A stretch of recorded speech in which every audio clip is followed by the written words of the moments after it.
kemudian saya lanjutkan 2 slide terakhir ya, Pak ya. Nah, ini adalah peran psikologi Islam dan tantangannya. Jadi psikologi Islam sudah dianggap ya menjadi bagian dari ilmu ya yang diakui. Ya, termasuk bagi ilmuwan muslim. Perkara menggunakannya atau tidak, karena itu kan pilihan. Aliran banyak, pendekatan banyak gitu kan. Kita mau pilih yang mana, kan itu pilihan. Tapi bahwa dipahami sebagai suatu realitas, ada nih psikologi Islam nih. Gitu. Itu semuanya sih sepakat.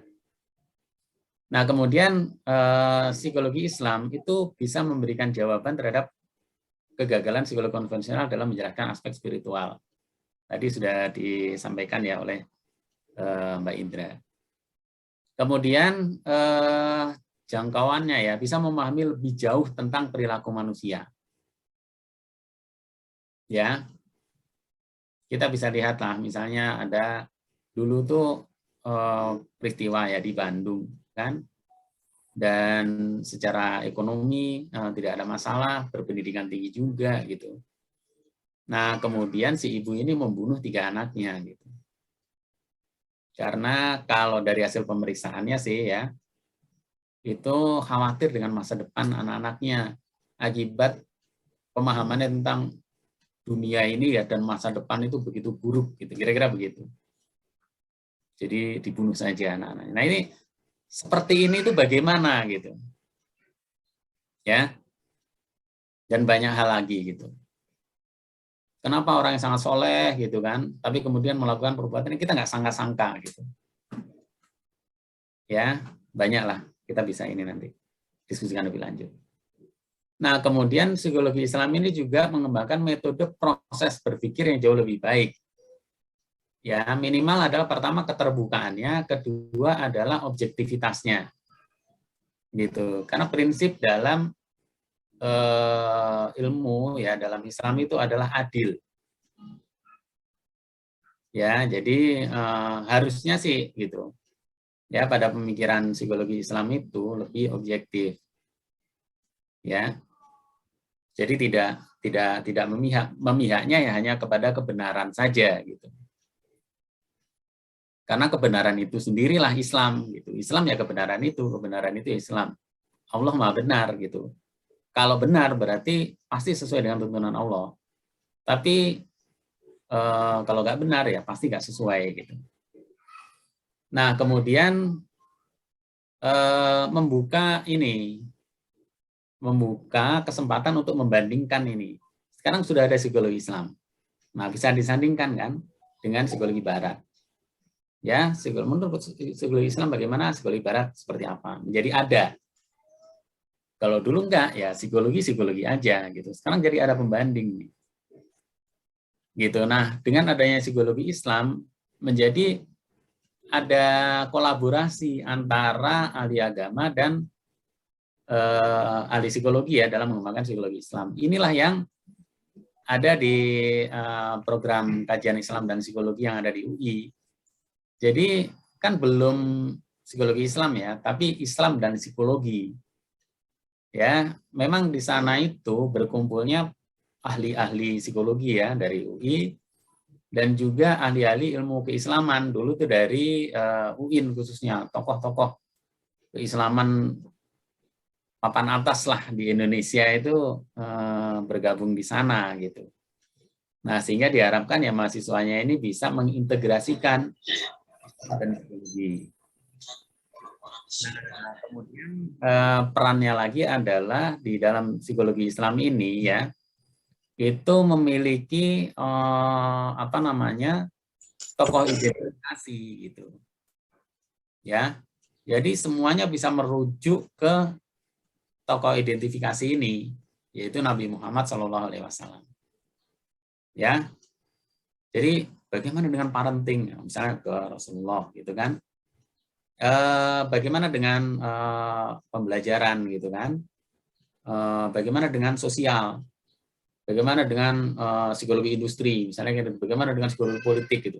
Semuanya bisa merujuk pada pribadi Nabi Muhammad SAW.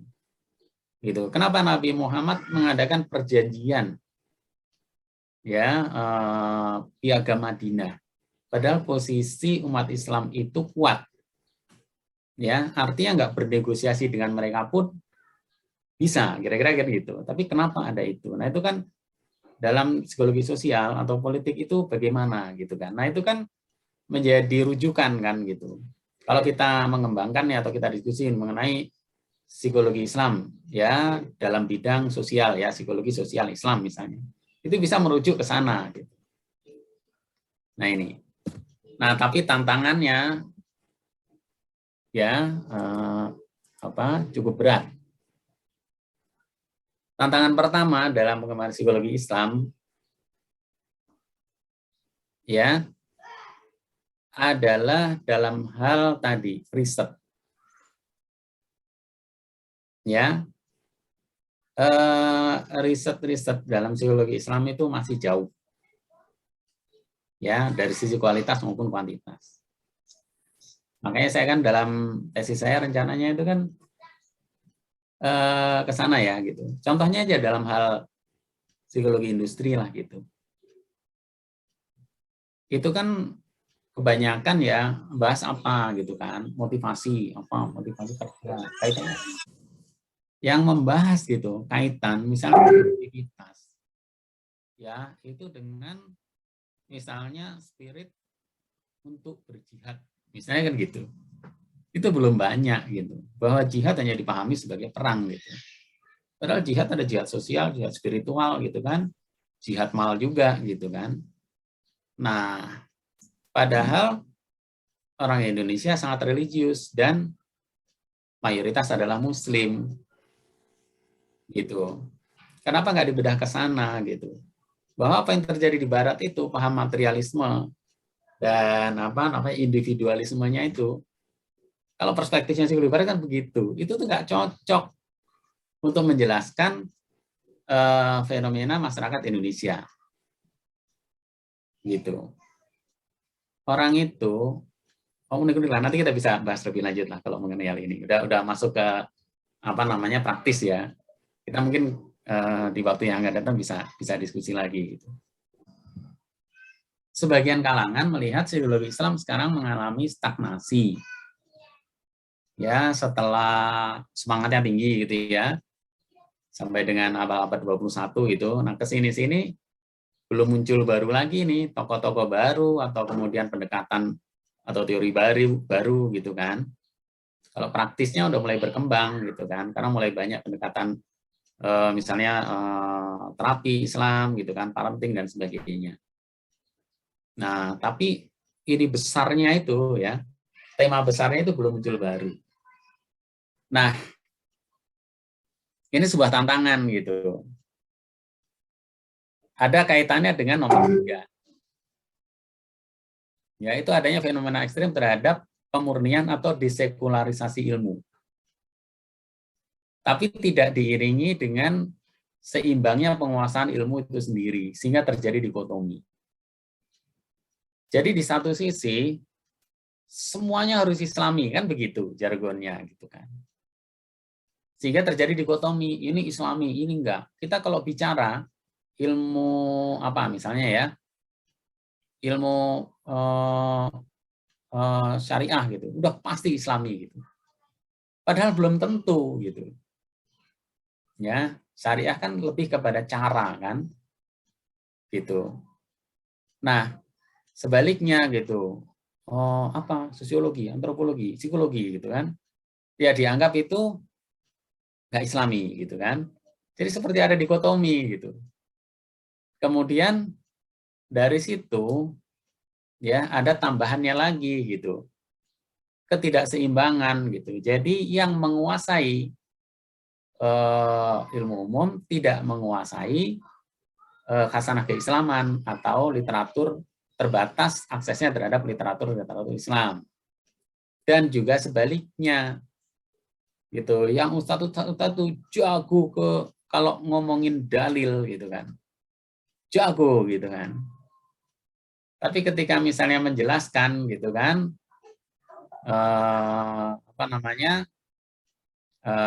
suatu gejala gitu kan, ya terbatas gitu. Makanya bolak-balik yang dicari dalil terus aja gitu. Ya kan? Nah, itu yang menjadi tantangan psikologi Islam ke depan. Makanya memang mudah-mudahan sih ke depan ya generasi yang berikut ini kan bagus-bagus nih, kecil-kecil udah ngaji, udah tahfiz, sudah belajar apa namanya ilmu-ilmu keislaman kan, bahkan bahasa Arab gitu kan. Kedepannya kalau misalnya kemudian mereka mendalami psikologi gitu, bekalnya tadi itu bisa digunakan sehingga pada masing-masing pribadi itu udah seimbang gitu, Islamnya menguasai, ilmu yang lainnya menguasai juga. Nah, yang berikutnya ini sebetulnya masalah atau tantangan bukan hanya di psikologi Islam, tetapi juga di mana-mana, yaitu eksklusivitas dan fanatisme terhadap pemikiran atau aliran. Ya, misalnya nih, psikologi Islam. Wah, psikologi itu yang Islam itu yang Qurani. Gitu. Kita tuh nggak bisa cocokologi. Gitu kan. Begini-begini kemudian dicarikan ayatnya cocok gitu kan. Wah, itu enggak. Nah, contohnya begitu. Ada juga sebaliknya gitu kan. Wah, nggak bisa. Ini metodologi begini gitu kan. Tapi kan ini di Quran sudah ada gitu. Jadi kita harus jelaskan dengan Quran. Kemudian yang sofistik juga begitu. Wah, saya pengagum Al-Ghazali. Jadi pokoknya itu Al-Ghazali gitu. Saya Ibnu Arabi, wah gitu kan. Wah, saya Wahdatul Wujud. Berarti arah-arahnya ke Siti Jenar. Wah, nanti ramai lagi gitu kan. Jadi ini terjadi juga di kalangan psikologi Islam gitu. Ada eksklusivitas dan fanatisme terhadap pemikiran dan aliran. Makanya dalam forum hari ini saya itu sekelumit gitu. Tapi kalau bisa menjangkau banyak atau kalau bisa semuanya lah gitu. Supaya itu nggak timbul ini, kita nggak fanatik lah gitu. Ada ini, ada ini, ada ini, ya kan? Ada Islami, ada Qurani, ada yang masih transpersonal, yang masih campur sama Barat, ada yang Sufi gitu kan. Kemudian periodenya juga dulu periode Nabi begini, periode setelah Rasulullah begini, periode peradaban begini, setelah peradaban atau modern sekarang begini gitu. Saya bicara begitu aja gitu, karena saya ingin psikologi Islam itu luas gitu. Dan kita itu memang saling melengkapi. Orang makin lama kan makin nggak sempurna kan, jadi menguasai satu hal tapi tidak menguasai yang lain gitu. Nah, kira-kira demikian. Kita lanjut diskusi lagi. Baik, Masya Allah, Mas Abbas sharingnya sudah memberikan ruang lingkup psikologi Islam ya, dari tinjauan beberapa aspek metodologi, kemudian juga tantangannya ya. Baik, teman-teman silakan kalau ada yang komentar atau pertanyaan mengenai apa yang tadi didiskusikan. Ya, aduh. Luar biasa ini, luar biasa banget ya. Mas Ahmad Basari. Iya, kan. Mohon izin. Assalamualaikum warahmatullahi wabarakatuh. Amin. Waalaikumsalam warahmatullahi wabarakatuh. Waalaikumsalam. Begini, sejak awal saya itu tidak suka tuh dengan apa yang namanya teori tabula rasa. Udah banget, saya nggak suka banget itu dengan teori tabula rasa. Teman-teman, saya teori tabula rasa buat saya tuh rasanya kok ada penyamarataan setiap orang dengan orang yang lain gitu ya. Seolah-olah semuanya sama gitu ya. Sehingga bahwa begitu diberikan sesuatu baru berubah. Di sini saya terpikir soal paradigma tentang manusia. Dalam Islam kan sudah jelas bahwa setiap manusia itu dilahirkan dalam keadaan fitrah. Itu paradigma yang buat saya kencang banget sampai saat ini. Yakni bahwa apa itu fitrah? Udahlah masuk di dalamnya hal-hal yang namanya kebenaran, kebaikan, dan sebagainya. Contoh sederhana adalah gini, kejujuran. Kejujuran. Di seluruh dunia, setiap orang suka pada kejujuran. Suka pada kejujuran. Koruptor sekalipun suka supirnya jujur. Ya, walaupun perilakunya sendiri tidak jujur. Ya. Ini artinya kesukaan terhadap kejujuran itu fitrah gitu. Dan ini Islami banget gitu. Suka pada kerjasama, suka tolong menolong, suka dengan berbuat, memberi dan sebagainya, itu adalah hal-hal yang sifatnya fitrah. Lalu hal ini seolah-olah dinihilkan oleh tabula rasa tadi gitu ya, atau juga barangkali dinihilkan oleh behavioristik. Seolah-olah setiap perilaku bisa diubah total ya, dengan memberikan perubahan-perubahan pada intervensi lingkungan dan sebagainya. Di sini buat saya, apa iya fitrah tidak tersisa gitu. Itu yang buat saya tetap menjadi pemikiran bahwa dasar berpikir psikologi Islam tidak mengabaikan paradigma apa itu manusia. Itu yang menjadi dasarnya gitu. Apa itu manusia? Bahwasanya kemudian ditelaah dari pendekatan kepribadian, didekati dengan pendekatan-pendekatan yang sifat metodologi, faktual dan sebagainya. Itu adalah strateginya. Tetapi dalam pemikiran saya tetap paradigma itu, dan paradigma itu tidak bisa diubah gitu. Itu kira-kira dasar berpikir saya gitu, Pak Ahmad Basari. Baik, jazakallahu khairan Bang Gagan, alhamdulillah ya. Ada komentar Mas Abbas? Ada komentar ya? Luar biasa. Betul Bang Gagan. Jadi ya kalau sekarang ilmuwan-ilmuwan psikologi Islam itu sudah menyampaikan ya, dan sependapat dengan Bang Gagan tadi gitu. Karena sekarang sudah terbuka gitu, sudah jelas bentuknya lah psikologi Islam itu. Jadi mengenai hal-hal seperti itu tuh bisa diperbandingkan. Dan saya lihat di kalangan psikologi Islam itu sepakat gitu bahwa tabula rasa itu berbeda gitu ya dengan konsep fitrah yang ada dalam Islam gitu.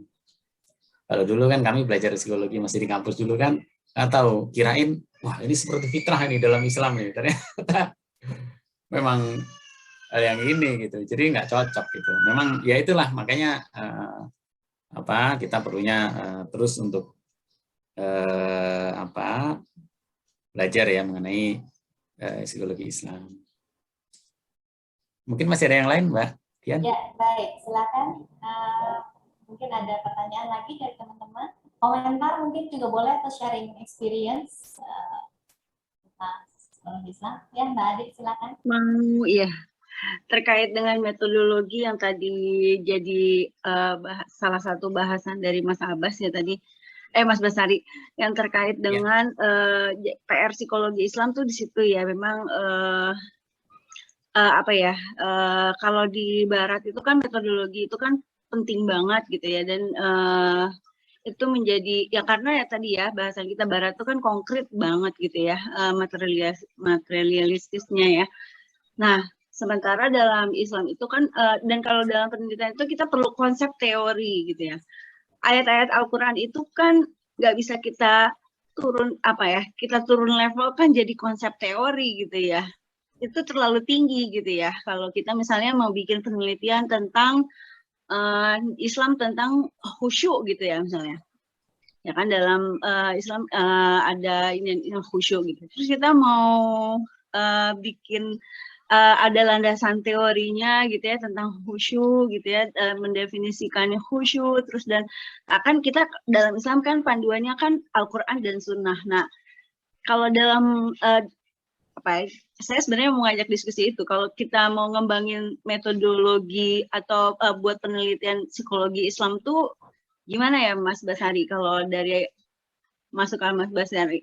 Karena kan ya itu tadi ya, Al-Quran dan hadis itu kan kita nggak bisa turun level kan jadi konsep teori yang seperti Barat punya gitu kan. Dia kan ya itu tadi, masa kita mau nanti bisa menegasikan bahwa ayat ini nggak bisa diterima, ternyata nggak diwujudkan, nggak signifikan karena penelitian kita nggak signifikan kan, itu kan jadi nggak masuk gitu kan. Nah, Jadi apa ya, penanganannya, jadi kalau saya lihat jadinya psikologi Islam itu kayak apa yang penelitian-penelitian yang dilakukan itu sebenarnya sebagai apa ya, untuk bentuk ayat-ayat Allah yang mendukung satu ayat Allah atau gimana ya. Jadinya kita ngembangin metodologi psikologi penelitian untuk kemajuan psikologi Islam itu baiknya kita letakkan metodologinya yang seperti apa. Kalau Mas Basari bisa pahami dari yang Mas Basari kaji tentang psikologi Islam, itu aja sih. Nah, itu yang saya masih bingung tentang metodologi untuk penelitian psikologi Islam. Gimana ya? Boleh masukannya mungkin Mas Basari. Terima kasih. Terima kasih kembali. Iya, silakan Mas. Baik, menarik sekali ya. Ini adalah diskusi atau concern dari ilmuwan atau bahkan para penggiat psikologi Islam. Gitu. Kalau sebagian ya cuek aja gitu kan, termasuk saya gitu kan. Karena ada pandangan tentang bahwa sebetulnya nggak ada dikotomi ilmu pengetahuan itu sendiri. Makanya kita menggunakan metode yang ada pun ya nggak ada masalah gitu. Nah, jadi begini. Sebetulnya sepakat sih, Mbak. Ilmuwan pun juga sepakat juga mengenai tadi itu. Bahwa wahyu itu levelnya bukan atau setara dengan teori. Jauh banget. Wahyu itu jauh di atas teori. Teori itu kan bisa diuji benar salahnya gitu. Sekarang benar belum tentu besok benar gitu kan. Dan bagi sebagian orang benar belum tentu bagi sebagian yang lain benar gitu. Sementara wahyu itu mutlak benarnya, nggak mungkin salah gitu. Nah, dalam hal itu kan sepakat kan gitu. Nah, ini sebetulnya merujuk pada kembali kepada metodologi tafsir gitu. Jadi ini ya, ini sebetulnya merupakan kritik saya ya, mudah-mudahan lah saya nggak dihujat gitu ya. Sebagian ulama itu menganggap kebenaran tafsir itu sama dengan kebenaran Al-Quran itu sendiri. Sekali lagi ya, sebagian menganggap kebenaran tafsir itu, bahkan tafsir pribadinya sendiri, sama dengan kebenaran Al-Quran itu sendiri. Sehingga itu, waduh, fanatiknya luar biasa. Kerasnya luar biasa gitu kan. Nggak percaya sama dia, dianggap nggak percaya sama Quran gitu kan. Fitnah, murtad gitu kan, kafir, dikit-dikit begitu. Padahal kita tadi sudah diskusi di awal, ya, bahwa Al-Quran itu suci ya. Ya, jadi kesucian Al-Quran ini dari keyakinan bahwa Al-Quran itu adalah kalamullah gitu ya. Maka kebenaran Al-Quran itu mutlak, sama dengan kita mengimani kebenaran Allah kan gitu. Tetapi tafsir manusia terhadap Al-Quran itu tidak mutlak atau tidak dijamin. Nah, pada aliran di mana semua ayat Al-Quran itu terbuka untuk ditafsirkan, ya, kecuali pada ayat-ayat yang mutasyabihat, ya, walaupun mutasyabihat sebagian juga ada yang menafsirkan juga gitu ya. Toha gitu kan, itu dianggap mutasyabihat, udah nggak usah dibahas. Tetapi sebagian ulama, misalnya Gus Bahak gitu, Toha itu ditakwil sebagai Nabi Muhammad, Yasin gitu kan. Itu adalah panggilan Allah kepada Nabi Muhammad. Kan ada ayat yang berikutnya, Wal Qur'anil Hakim, Inna kalaminal mursalin.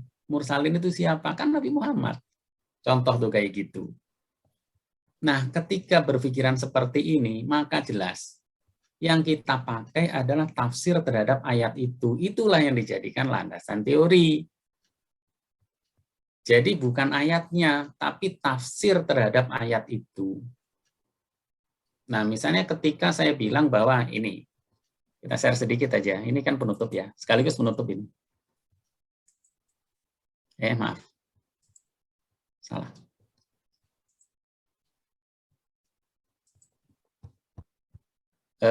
Ini ya, ini kan,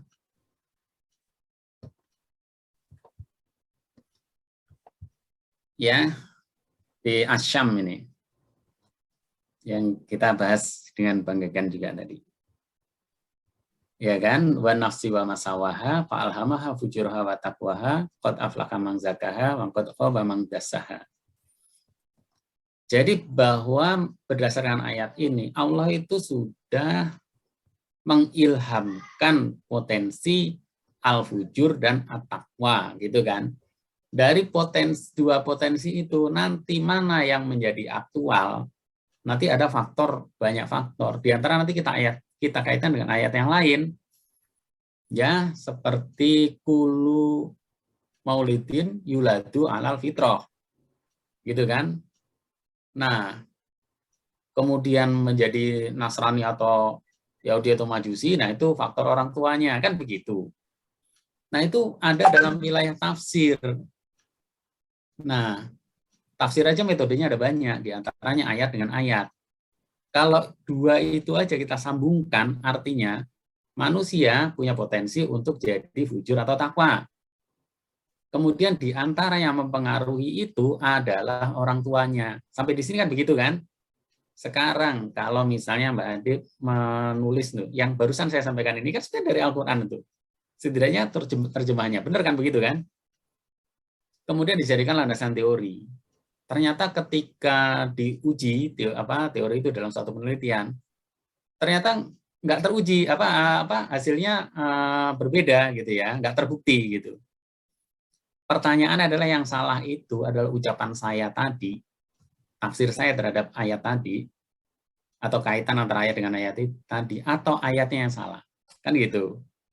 Nah, ketika Mbak Adi itu kan ini berdasarkan tafsir Al-Basari tahun sekian, misalnya kan gitu dalam kitab ini gitu. Maka ayat ini artinya itu begini, sehingga pada ini secara teori harusnya begini kan gitu. Maka jelas kalau menurut saya aman. Yang salah itu tafsir saya.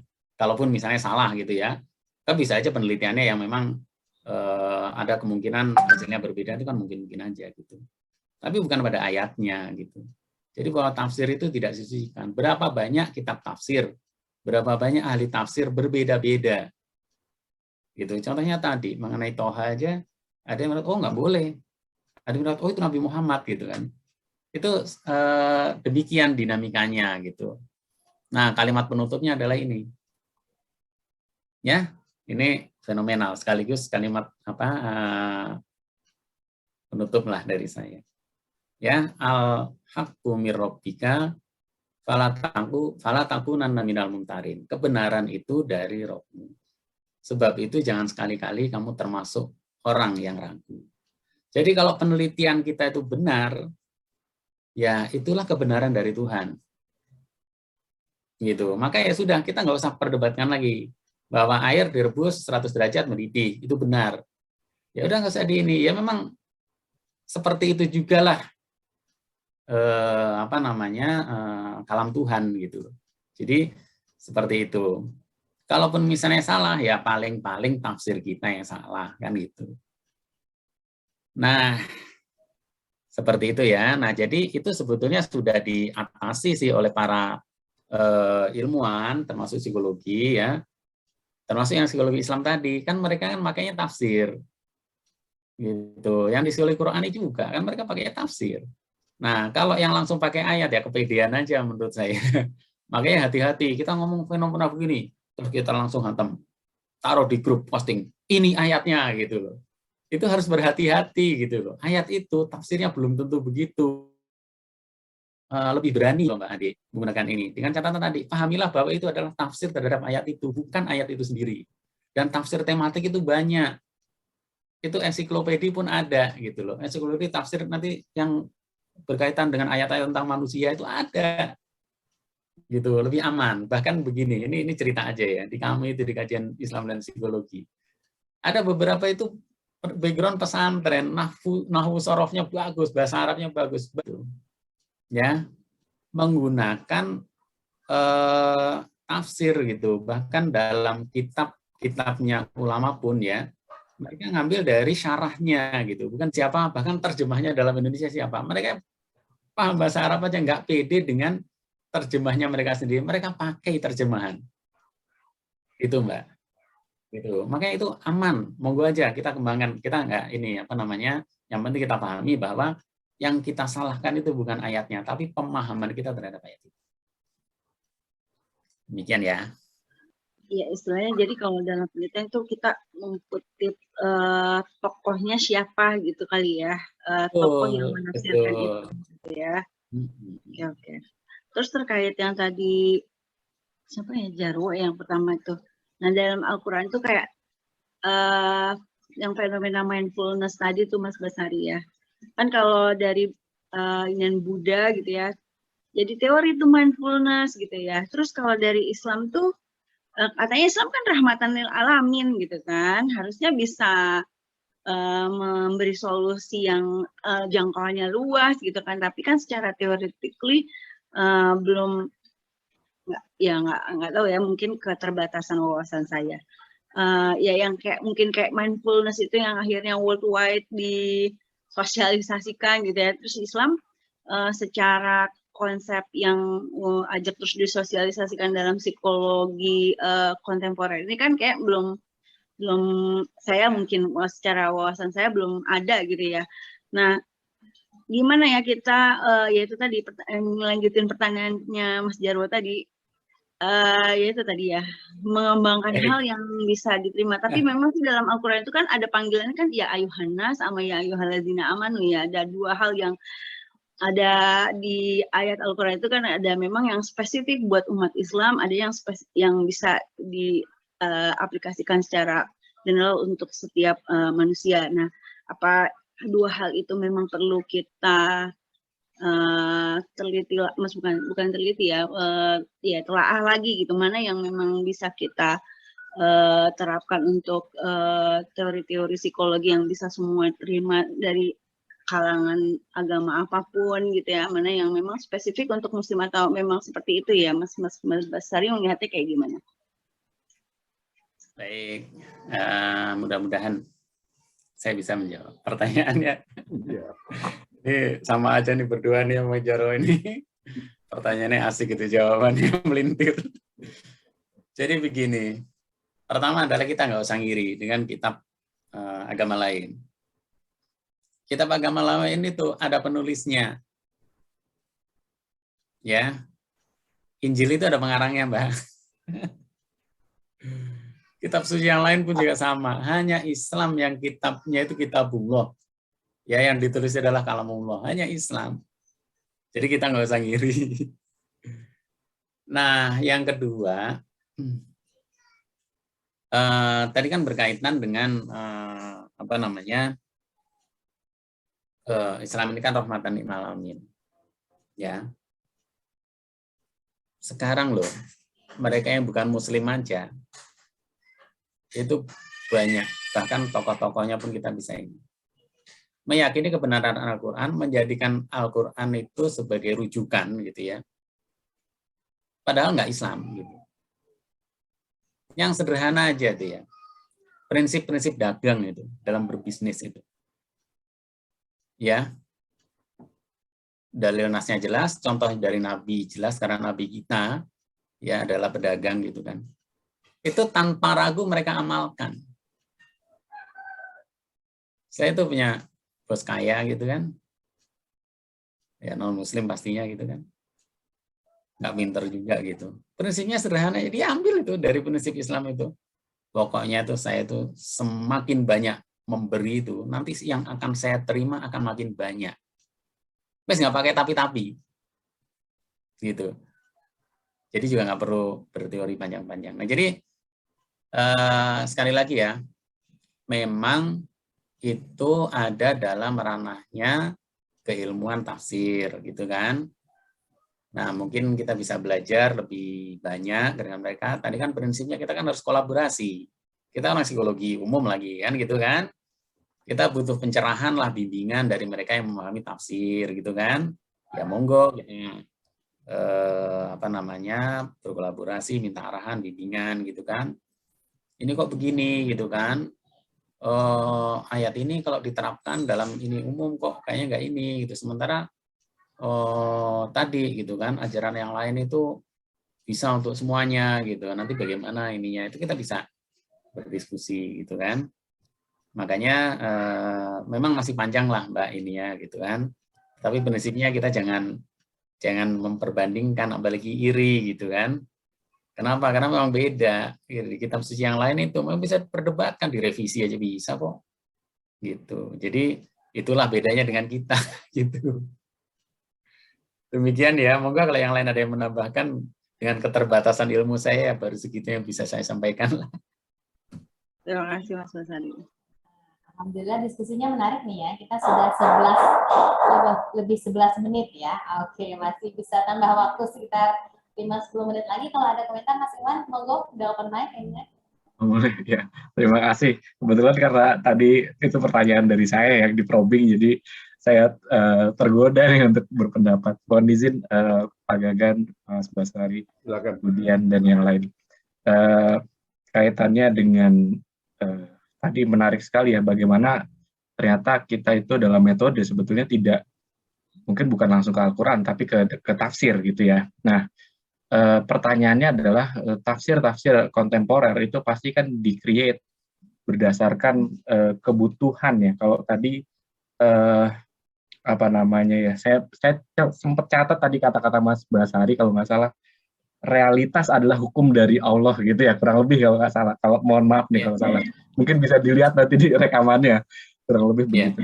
Artinya sebutlah begini, Imam Syafi'i tentunya membuat hukum fikih itu berdasarkan karena banyak pertanyaan kan. Misalnya gimana sih hukumnya masa idah gitu misalkan, atau gimana sih caranya ini caranya itu, orang pada nanya ke dia sebagai seorang yang terkenal cerdas ilmuwan gitu ya, nanya ke dia sehingga kemudian dia merujuk pada hadis, lalu hadis itu dan juga tradisi masyarakat saat itu khususnya di Madinah misalkan begitu ya.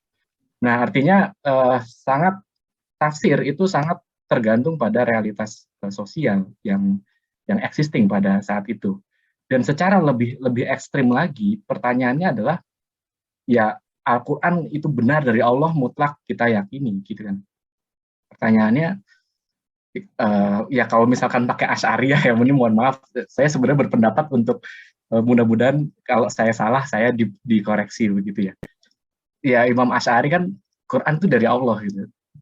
Tapi wordingnya atau sebutlah tulisannya yaitu makhluk gitu kan. Jadi tulisannya yang kita baca gitu kan. Itu makhluk.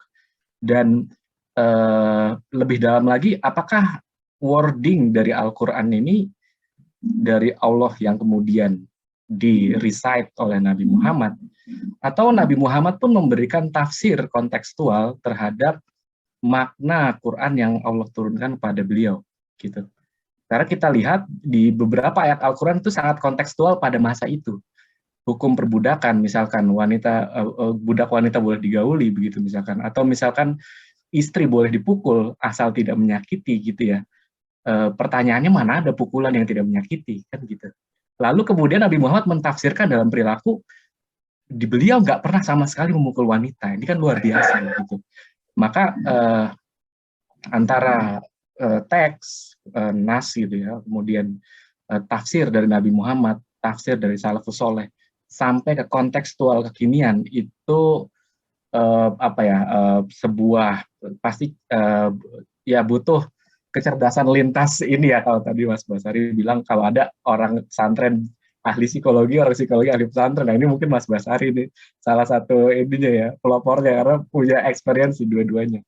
Nah, konteks itulah yang kemudian mungkin kita di-challenge untuk ya bisa jadi membuka sedikit tadi ya desakralisasi terhadap tradisi-tradisi tafsir yang mungkin sekarang udah jauh berbeda gitu. Di era itu semua orang masih berpikir bahwa bumi itu flat gitu. Sekarang kan udah bulat gitu kan. Di era itu juga belum ada teknologi gitu. Yang sekarang kita antar kamar pun bisa komparatif. Gitu. Antar misalkan mazhab bisa komparatif. Jadi pastinya tantangannya sudah lebih luas lagi. Dan satu lagi betul sekali tadi mungkin dari Pak Gagan gitu ya, bahwa konsep fitrah, konsep apa namanya surga neraka itu yang kelemahan psikologi barat, mereka tidak bisa provide itu, dan itu juga kelemahan mindfulness gitu. Jadi kalau tadi Mbak Dida tadi ya, Mbak Ade ngomongin tentang mindfulness barat itu suffer, benar-benar suffer banget untuk membuat orang sehat secara spiritual, secara psikologis gitu ya. Orang takut mati, kemudian ya udah compassion gitu, atau apa namanya gratitude gitu ya. Gratitude itu kan udah daily kita gitu, kayak alhamdulillahirabbil alamin gitu. Kita udah tiap hari sebetulnya melatih gitu. Ya cuma memang kita tidak mempop up itu sebagai sebuah keunggulan dibandingkan dengan psikologi barat. Ya mungkin itu mudah-mudahan kalau misalnya salah mohon dikoreksi oleh Bapak Ibu tentunya. Terima kasih. Terima kasih banget. Kalau saya sih, Mas Abbas boleh komen sedikit. Silakan Pak Gagan. Menanggapi apa yang disampaikan oleh Mbak Ade Ubaidah. Ya. Saya tetap berpikir bahwa kalau sudah berbicara psikologi Islam, artinya kita melakukan pendeskripsian, pemahaman, penggambaran pada semua manusia gitu, tidak dibatasi pada umat Islam gitu. Jadi artinya kita coba melihat gejala perilaku dengan berdasarkan psikologi Islam. Perilaku siapa? Siapapun gitu. Itu artinya tidak ada batasan bahwa psikologi Islam adalah diberlakukan kepada umat Islam. Itu enggak. Menjawab pandangan dari Ade Ubaidah tadi bahwa rahmatan lil alamin betul-betul menjangkau keseluruhan. Itu yang harus digambarkan dalam pemahaman rahmatan lil alamin tadi. Artinya menjangkau, memaparkan perilaku-perilaku, mendeskripsikan, memahami dengan pendekatan psikologi Islam ini. Sehingga dalam hal tadi, kalau Mbak Ade Ubaidah tadi mengatakan bahwa metodologi nggak usah dipertentangkan deh. Artinya gini, dengan metodologi ini hasilnya seperti ini. Dengan metodologi ini hasilnya seperti ini. Dengan metodologi yang mana hasilnya seperti itu. Kebenaran kita nggak pernah tahu. Itu yang buat saya. Itu yang bayang. Kebenaran kita nggak pernah tahu. Tapi upaya kita untuk menggambarkan berdasarkan metodologi ini loh hasilnya. Dengan metodologi ini loh hasilnya. Itulah kira-kira. Itu berpikir lentur saya. Mohon maaf kalau saya katakan berpikir lentur, bukan berarti saya tidak ada keberpihakan, bukan. Tetapi mencoba untuk memahami bahwa gejala apapun itu pasti maknawi gitu. Itu saja, gitu tambahan dari saya, Mas Abbas. Terima kasih Mas Jarwo. Terima kasih Pak Gagan. Ya, baik, terima kasih Bang Gagan. Gimana Mas Abbas, ada komentar? Memang kan kalau tadi Mas Irwan bilang tafsir berdasarkan realitas dan sangat dipengaruhi oleh zamannya. Saya juga guru saya juga mengatakan begitu ya. Jadi misalnya ada yang mengatakan, guru saya bilang kalau mau baca tafsir ya baca tafsir semuanya, makin kaya kita. Tapi kalau mau mulai yang dekat, mulailah dengan tafsir terbaru dari yang paling dekat dengan kehidupan kita saat ini, karena itu konteksnya tuh lebih dekat dengan kehidupan kita, gitu. Misalnya seperti itu. Jadi, ya. Kebetulan saya juga bukan ahli tafsir ya. Ini kan sebetulnya ada beberapa metode tafsir yang masyhur lah ya. Tapi ada dua kutub, yang Athari dan satu lagi itu Maudhu'i. Nah jadi kalau yang satu itu kan sangat ketat ya. Di antaranya itu Ibnu Katsir lah gitu. Jadi itu hanya menafsirkan ayat dengan ayat atau ayat dengan hadis saja. Jadi itu dinisbatkan pada atharnya kan gitu. Makanya Athari. Nah, kalau yang satu lagi Maudhu'i itu kalau sekarang kita lihat itu Profesor Quraish Shihab lah, kira-kira gitu. Jadi ditinjau konteksnya gitu kan, ditinjau realitasnya, ditinjau dari segi ilmu-ilmu yang lain. Makanya ahli tafsir itu ilmunya banyak. Makanya dalam keilmuan Islam itu yang paling tinggi itu memang tafsir itu. Karena untuk bisa menjadi seorang mufasir itu menguasai banyak ilmu, termasuk ilmu psikologi. Ilmu psikologi ini dijadikan salah satu pendekatan dalam beliau itu menafsirkan suatu ayat. Contohnya kayak gitu. Nah, jadi memang demikian. Imam Syafi'i berpendapat cadar itu wajib. Ya. Imam Syafi'i kan tadi kan saya sudah ceritakan. Mekah, Madinah, Suriah, Mesir, kan gitu kan. Imam Ahmad, cadar itu nggak wajib. Imam Ahmad itu di mana? Baghdad. Baghdad itu metropolitan. Ya, pusat peradaban. Ya. Kan Bang Jarwo juga tahu, itu kan zamannya Mu'tazilah. Coba bikin tafsirnya cadar wajib kan kira-kira gimana kan gitu. Ya seperti itulah Bang Jarwo. Jadi ya saya nggak perlu komentar lebih lanjut, Bang Jarwo udah paham lah. Gitu ya. Jadi kita tinggal ngikutin aja lah. Mereka itu kan udah saya sih sudah tidak berminat lah Bang Jarwo tuh kalau ada kekinian itu udah yang lama-lama itu cukup lah gitu. Kalau saya sih ya. Kalau yang baru tadi, yang Mbak Dian ya, itu kan berkaitan dengan pengembangan keilmuan. Memang untuk rujukan gitu kan. Bukan pada ininya, kontennya, tapi lebih ngambil kontekstualnya gitu loh. Karena kan tadi, sekali lagi kan ada aliran dua Mbak. Ada tekstualis, ada kontekstualis. Kalau yang tekstualis ya tetap aja nggak akan mau juga itu. Jadi kira-kira demikian lah. Kita kalau diskusi ini nanti sampai subuh kita nggak selesai. Alhamdulillah, alhamdulillah. Senang sekali ya teman-teman. Senang sekali, alhamdulillah kita bisa bincang-bincang pada pagi hari ini karena udah melewati jam 11.23 nggak terasa ya. Mungkin insya Allah kita bisa lanjutkan diskusi kita pada kesempatan yang akan datang.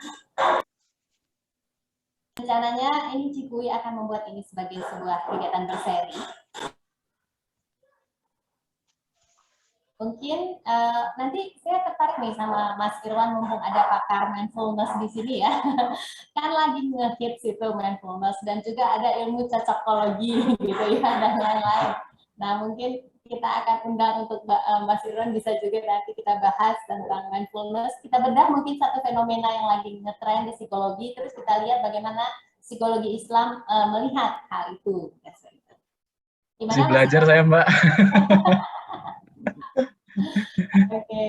Kemudian saya mau sebagai penutup saya ingin menyampaikan tadi yang satu kata dari Mas Ahmad Basari bahwa pada zaman kejayaan Islam itu ulamanya menjadi psikolog ya. Nah, psikolognya juga ulama gitu ya. Nah, mungkin bismillah kita di Cikui ini sebagai psikolog muslim kita mulai mendekatkan psikologi dengan Islam dan menjadi ya dalam tanda petik ulama yang kecil lah ya, maksudnya kita berikhtiar ke arah sana sehingga insya Allah psikologi Islam bisa lebih berkembang.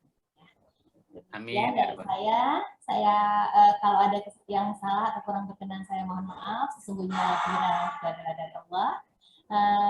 Silakan saya kembalikan ke Mbak Indra untuk menutup acara. Iya, alhamdulillahirrahmanirrahim. Diskusi hari ini seru banget ya dan memancing banyak diskusi berikutnya, pendalaman lagi dan tentu saja trigger.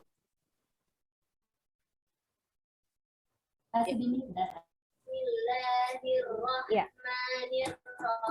Trigger untuk terus kita menggali bagaimana sih ajaran dalam Islam dan tentu saja bagaimana tema-tema psikologi yang ada di sana. Mungkin sekian dulu untuk hari ini. Terima kasih banyak teman-teman sudah datang.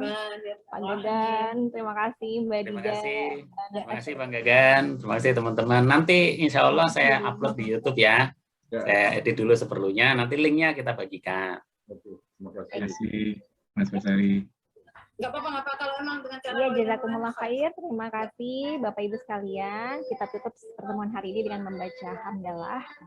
Alhamdulillah. Dan doa penutup majelis. Subhanallahumma wa bihamdika asyhadu an la ilaha illa anta astaghfiruka. Terima kasih. Selamat berakhir pekan. Sampai jumpa lagi di forum diskusi berikutnya. Assalamualaikum warahmatullahi wabarakatuh. Waalaikumsalam. Waalaikumsalam warahmatullahi wabarakatuh. Pamit.